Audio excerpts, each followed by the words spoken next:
మీ business ఏదైనా మీ ఊర్లో promotion చేయాలంటే అది సుమన్ టీవీతోనే సాధ్యం. ఇప్పుడే సంప్రదించండి. ఇక్కడ ఉన్న ఈబీసీ కాలనీకి సంబంధించి సమస్యను వెంటనే పవన్ కళ్యాణ్ గారి దృష్టికి తీసుకెళ్లడంలో గొల్లప్రోలు జనసేన నాయకులు చాలా వీళ్ళు శ్రమించారు. దానికి సంబంధించి వెంటనే స్పందించి సమస్యను పరిష్కృతం అయ్యే విధంగా వీరు సహకరించి ఎంతో ప్రజలకి మేలు చేసే విధంగా గొల్లప్రోలు జనసేన నాయకులు సహాయ సహకారాలు అందిస్తున్నారు. అయితే ఇక్కడ గొల్లప్రోలుకి సంబంధించి జనసేన నాయకులు ఉన్నారు, వాళ్ళు అడిగి తెలుసుకుందాం. చెప్పండి, గొల్లప్రోలులో ఎన్నో ఏళ్ల నుంచి సమస్య ఉంది, దీన్ని ఎవరో పట్టించుకోలేదని చెప్పి ఆవేదన చెందుతున్నారు.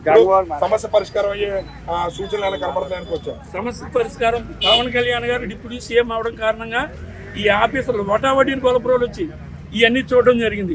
ఈబీసీ కాలనీలో 10 సంవత్సరాలు ట్యాంక్ కట్టి నీళ్లు ఇప్పటికి రాలేదు. ఇప్పుడు అన్నీ పరిశీలించి సాయంత్రానికి అన్ని శుభ్రం చేసి ఒక 5-6 రోజుల్లో దాన్ని రన్నింగ్లో పెట్టడం జరిగింది. అలాగే గొల్లప్రోలు నీటి సమస్య ఊరంతా ఉంది. ఇప్పుడు పాలకులు కూడా గత పాలకుల నిర్లక్ష్యం వల్ల ఈ దరిద్రం అంతా బయలుదేరింది. ఇప్పుడు పవన్ కళ్యాణ్ గారు గొల్లప్రోలు మీద దృష్టి పెట్టి అన్ని కార్యక్రమాలు డంపింగ్ యార్డ్, వాటర్, డ్రైనేజీలు, రోడ్లు అన్ని చేయించారని నేను చెప్పడం జరుగుతుంది. రైట్, చెప్పండి, మీరు చెప్పండి. పవన్ కళ్యాణ్ గారు ఇక్కడ ఉప ముఖ్యమంత్రిగా ఉండడం వల్లే మాకు ఈ సమస్య వెంటనే పరిష్కారం అయిందని చెప్పి ఆడవాళ్ళు ఎవరైతే ఉన్నారో మహిళలు తమ ఆనందం తెలియజేస్తుంటే ఎలా అనిపిస్తుంది ఒక జనసేన నాయకుడిగా? ఈ జనసేన అండి, ఈ మొత్తం యంత్రాంగం అంతా కదిలి రావడానికి కారణం నేను ఒక కార్యకర్త అండి. కార్యకర్త చల్లించి మెసేజ్ పెడితే ఆ మెసేజ్కి ఎంతమంది కదిలి వచ్చారు ఇక్కడికి. ఇది మొన్న జరిగిందండి. అక్కడి నుంచి మా ఇన్ఛార్జ్ గారు మరిడి శ్రీనివాస్ గారు దాని వెంటనే సీఎంఓ ఆఫీస్కి కళ్యాణ్ గారితో చెప్పడం, కళ్యాణ్ గారు సీఎంఓ ఆఫీస్ చెప్పడం, ఒకటిన వీళ్ళందరూ వచ్చి ఈ కార్యక్రమం చేశారన్నమాట. అంటే ఇప్పుడు సమస్య 30 సంవత్సరాల నుంచి ఉన్నటువంటి ఏదైతే సమస్య ఉందో ఆ సమస్య పరిష్కారం అయ్యే దిశగా అడుగులు వేస్తున్నారు అనుకోవచ్చా? తప్పకుండా సార్, తప్పకుండా. కళ్యాణ్ గారి మీ ముందే గతంలో కూడా చెప్పాను, కళ్యాణ్ గారు ఎప్పుడైతే ఇక మా కాన్ఫరెన్స్లో మేము అందరూ అనుకుని గెలిపించుకున్నామో ఆ రోజే స్టార్ట్ అయిందండి. చాలా ఈ రోజు ఇక్కడ జరిగింది కానీ ఇక ఆఫీసులో మీటింగ్ కానీ ఆయన మార్క్ అండి, కళ్యాణ్ గారి మార్క్ స్పష్టంగా కనిపించింది. పవన్ కళ్యాణ్ గారు తీసుకున్న యాక్షన్ సంబంధించి జనసేన ఎవరైతే జన సైనికులు ఉన్నారో వాళ్ళు తమ ఆనందం తెలియజేస్తున్నారు.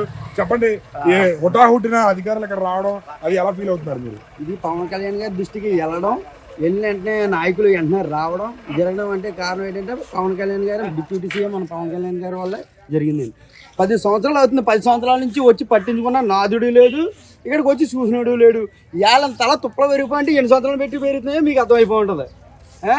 ఇవాళ తక్కువని ఇలా పవన్ కళ్యాణ్ గారి దృష్టికి వెళ్ళడం, ఆయన యాక్షన్ తీసుకుని వెంటనే ఇక్కడ వచ్చి నాయకులు చూడడం, దాన్ని పరిశీలన చేయడం, అది వెంటనే కూడా అయిపోవాలని పై అధికారులకి చెప్పడం కూడా జరిగిందండి. కానీ ఇక్కడ వాటర్ ఎక్కుతుందండి, ఎక్కినా కూడా ఇక్కడ ప్రెజర్కి పైపులు తినేస్తాయి. కానీ ఇక్కడ వాటర్ ఎక్కినా ఇక్కడికి వచ్చి పట్టుకున్నా చేసుకునే వాళ్ళు అలా కూడా వాటర్ ఎక్కించి మార్గం కూడా లేకుండా చేసి పారేశారు. ఇప్పుడైతే మీ సమస్య రాబోయే రోజుల్లోనే పరిష్కారం అవుతుందని అనుకుంటున్నారా? రాబోయే రోజులు ఏంటండి, ఒక 6 రోజులు వ్యవధిలోనే మొత్తం పరిష్కారం అయిపోయే మార్గం అని చెప్పారండి. ఇప్పుడు దీని అందరికీ కారణం ఎవరు అనుకుంటున్నారు? ఇప్పుడు వచ్చిన సార్ ఎవరండి, దీని అందరికీ కారణం ఎవరు అనుకుంటున్నారు? పవన్ కళ్యాణ్ గారండి, జనసేన అధ్యక్షుడు డిప్యూటీ సీఎం గారండి. చూసారు కదా, ఇక్కడ గొల్లప్రోలుకి సంబంధించి పవన్ కళ్యాణ్ గారి మార్కు స్పష్టంగా పిఠాపురం నియోజకవర్గంలో కనపడుతుంది. అభివృద్ధి నవ్వుతో నా భవిష్యత్తు అన్నట్టు ఆయన ఖచ్చితంగా చేసి పెడతారని చెప్పి ధీమా అయితే వ్యక్తపరుస్తున్నారు గొల్లప్రోలు జనసేన నాయకులు. పిఠాపురంలో ఎన్నో ఏళ్ల నుంచి ఉన్నటువంటి సమస్యలు ఒకటిగా పరిష్కరించే దిశగా పవన్ కళ్యాణ్ గారు ప్రణాళికలు రచిస్తున్నారు అనడానికి ఎటువంటి సందేహం లేదని చెప్పి తెలియజేస్తారు. కెమెరామెన్ వినోద్తో శ్రీనివాస్, సుమన్ టీవీ.